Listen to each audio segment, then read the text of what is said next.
जळगाव शहर पुन्हा एकदा रक्ताने माखले आहे। अवैध वारू माफियांच्या बेफाम कारभारामुळे निरपराध नागरिकांचा बळी जातोय आणि प्रशासन मात्र बघ्याची भूमिका घेत आहे।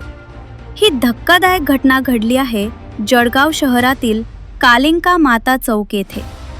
भाजीपाला घेऊन घरी जाणाऱ्या 67 वर्षीय प्रभाकर पाटील यांना भरधाव डंपरने चिरडले। डंपरचे चाक थेट त्यांच्या तोंडावरून गेल्याने त्यांचा जागीच मृत्यू झाला। घटनास्थळीच रक्ताचा सडा आणि पाहणाऱ्यांच्या अंगावर काटा आणणारे दृश्य। डंपर चालक मोबाईलवर बोलत होता। मोबाईलवरची गप्पा महत्त्वाच्या की एका निरपराध माणसाचा जीव? घटनेनंतर संतप्त नागरिक रस्त्यावर उतरले। डंपरवर दगडफेक, तोडफोड, परिसरात प्रचंड तणाव निर्माण झाला होता। परिस्थिती नियंत्रणात आणण्यासाठी दंगा नियंत्रक पथकासह पोलिसांचा मोठा बंदोबस्त तैनात करण्यात आला। सध्या परिसरात तणावपूर्ण शांतता आहे।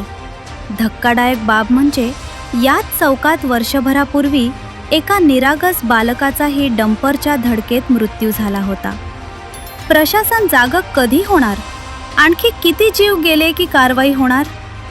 घटनास्थळी आमदार सुरेश भोळे, राजू मामा, नगरसेवक सुनील वामनराव खडके आणि डॉक्टर विश्वनाथ खडके यांनी भेट देत माहिती घेतली।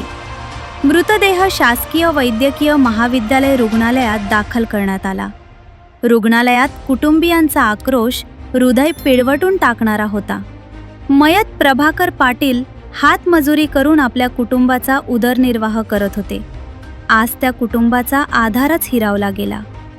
जळगावात सुरू असलेल्या अवैध वाळू वाहतुकीचा हा आणखीन एक बळी गेलाय।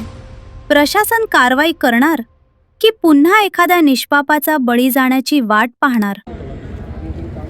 काय सांगणार? याच ठिकाणी अपघात झाला आणि एका व्यक्तीचा जीव देखील गेलेला पाहायला मिळत होता आणि इथे वारंवार अपघात होत आहेत। मागच्या वेळेला इथे लहान बाळ एक मराठे म्हणून तो वारला आणि त्यावेळेलाही डंपर होतं। मला वाटतं डंपर हे जे जोरात चालतात आणि कमी वयाचे ड्रायव्हर ते चालवतात आणि त्या धावपळीमध्ये मला वाटतं हे निष्कर्ष आलेलं आहे। कारण बऱ्याच वेळेला जो 70% डंपरचेच ॲक्सिडेंट होताना दिसत आहेत आणि मला वाटतं पोलिसांनी त्यांच्यावरती कारवाई करणं गरजेचं आहे आणि RTO निकाम्या लोकांना त्रास देण्यापेक्षा अशा बेकायदेशीर ज्या गाड्या चालत आहेत त्याच्यावरती मला वाटतं कारवाई करण्याच्या नक्कीच पोलीस प्रशासनाला सूचना देऊ।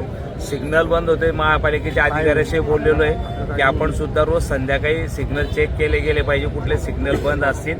भविष्यात मला वाटतं सिग्नल चालू असते तर कदाचित त्याचा जीव वाचू शकला असता। अशा बऱ्याच त्रुटी राहिल्यामुळे नक्कीच उद्या आयुक्ताची भेट घेऊन त्यांना सुद्धा त्याच्या सूचना दिल्या जातील।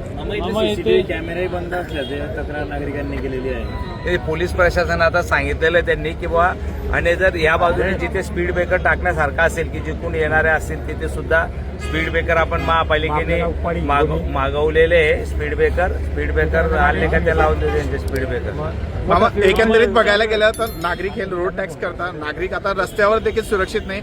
विचार कधी करायला गेला तर वाहनांचं मोठ्या प्रमाणात या ठिकाणी होतं आणि महापालिका असो पोलीस प्रशासन असो लोकांचा जीव देखील सुरक्षित नाही। नागरिकांमध्ये मोठं भीतीचं वातावरण आहे। एकंदरीत यंत्रणा बघायला गेल्या RTO, पोलीस, महापालिका तिघं एकत्र पडीमध्ये पाहायला मिळतात आहे।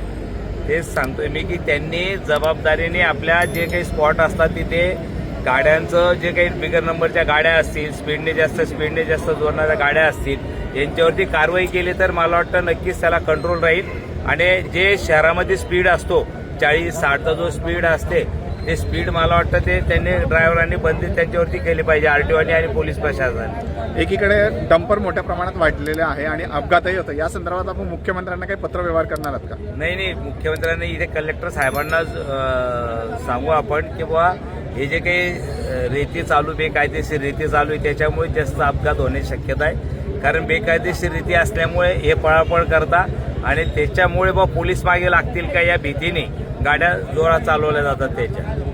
मामा एवढा मोठा अपघात घडली असो किंवा पोलीस प्रशासन असो, परंतु आयुक्त आणि RTO विभागाचे कोणतेही अधिकारी इथे आलेले नाहीये। साहेब त्यांना RTO असेल का आयुक्त असतील, खरं यांनी जनतेशी बांधिलकी नाहीये त्यांची आणि बऱ्याच वेळेला अशा घटनांनंतर त्यांनी खरं भेट देणं आवश्यकतेचं आहे।